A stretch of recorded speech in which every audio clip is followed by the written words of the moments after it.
Hello and welcome to another video. In this one, we are taking a look at 5 horror games that you can enjoy right now in this spooky season and have a great time. Let's quickly just get into it without wasting any time. The very first one is a game from the year 2005, so almost 20 years old, but still a fantastic game, totally worth checking out. It's a first person shooter. The game is called Fear. It stands for First Encounter Assault Recon, which is an elite unit in the game in the United States Army tasked with investigating supernatural phenomena. You play as Point Man, a new recruit to this Fear squad. You are thrown into investigating a private military company's research facility where a secret research program went wrong, which resulted in a dangerous and powerful psychic soldier going rogue and taking control of the whole facility, and you are called in to deal with this whole situation. But once you get in there, you quickly realize that the rogue psychic soldier is not the only problem you're dealing with. There is an actual ghost present in there of a young girl. Her presence and the horrific atmosphere really manages to create a sense of dread. This was a really stylish shooter, especially for the time it came out in. It had a really cool slide mechanic, it had a bullet time called reflex time. The enemy AI in this game was just amazing. The graphics were pretty good for the time, and I think the game still looks okay. It's almost a 20-year-old game, so you have to take that into account, but still, it is a decent looking game. The sound design is really nice, the story and the characters are really good too, and the best thing about this game is that it really makes you feel like a super soldier, but at the same time, it also makes you feel super vulnerable too with its horror elements. You can enjoy this one on a potato PC. It's an amazing game, totally worth a look in my opinion. The next title is Evil Within 2. This 2017 horror action game is actually fantastic. It features good graphics, smooth performance, great villains, nice plot, amazing characters with really cool voice acting. You play as an ex-cop named Sebastian Castellanos in this one, who enters a simulation to rescue his daughter who's stuck in there. In a city called Union where things have gone far south, the city is now filled with all sorts of monsters, and there are multiple villains with unique personalities to deal with as well.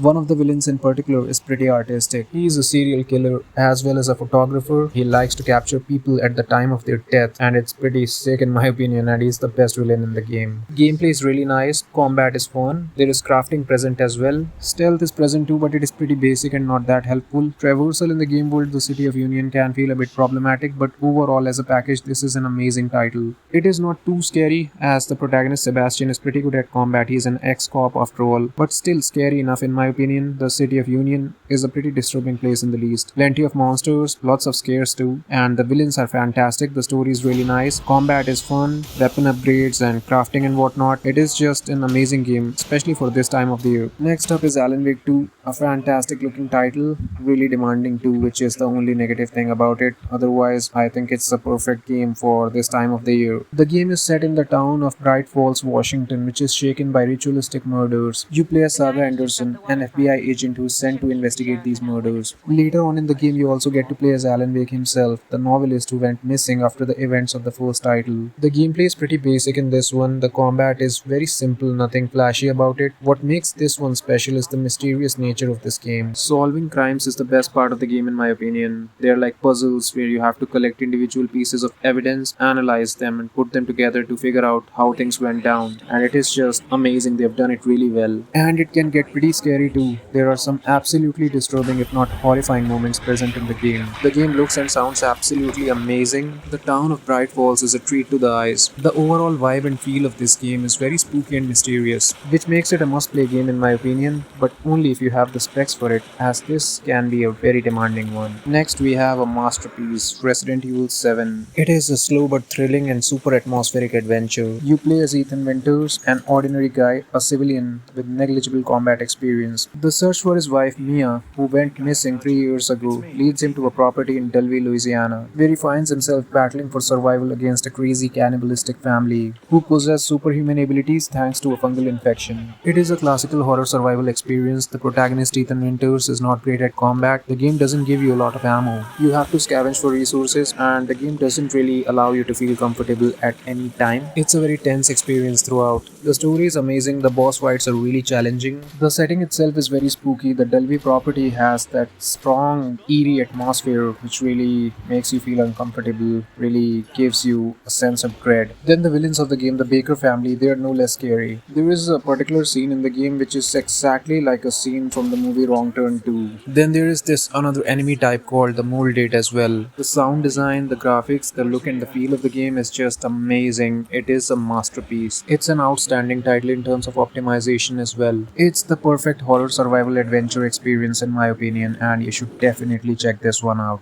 Before moving on to the final one, please do leave a like if you're finding this video helpful or entertaining in any way. And there will be a couple of honorable mentions coming up after the final one, so don't miss out on them. The fifth game is the recently released Silent Hill 2 remake, an outstanding remake of a legendary title. I've only played about 40-45 minutes of this game on a friend's PS5, and just by that I can tell you that this is an outstanding title. It is very immersive, the sound design, the look and feel, the graphics, everything is just amazing. The story is just legendary. If you're not familiar with the story of Silent Hill 2, it is about James Sunderland, an ordinary guy, no combat expert, who receives a letter from his dead wife asking him to come and see her in Silent Hill. Which is weird, isn't it? And that is exactly where the mystery starts, and James travels to Silent Hill and runs into all sorts of monsters there. This is a game that I myself will be getting soon because I know it is a great one. If you love horror games, this is a must-play title without doubt. Then we have a couple of honorable mentions. The first one is Resident Evil 3 Remake. I really wanted to give this one some love. Resident Evil 2 Remake was fantastic, but this is a really good game too. It is short, but it's one hell of a ride from the beginning to the end. I replayed it a couple of months ago and had a blast. It was an amazing experience. I had those infinite ammo weapons and whatnot, and still the Nemesis managed to scare the living crap out of me. Graphics, the sound design, everything is fantastic. Jill looks amazing. Playing as Carlos is a treat. It is action packed but scary too, thanks to the Nemesis.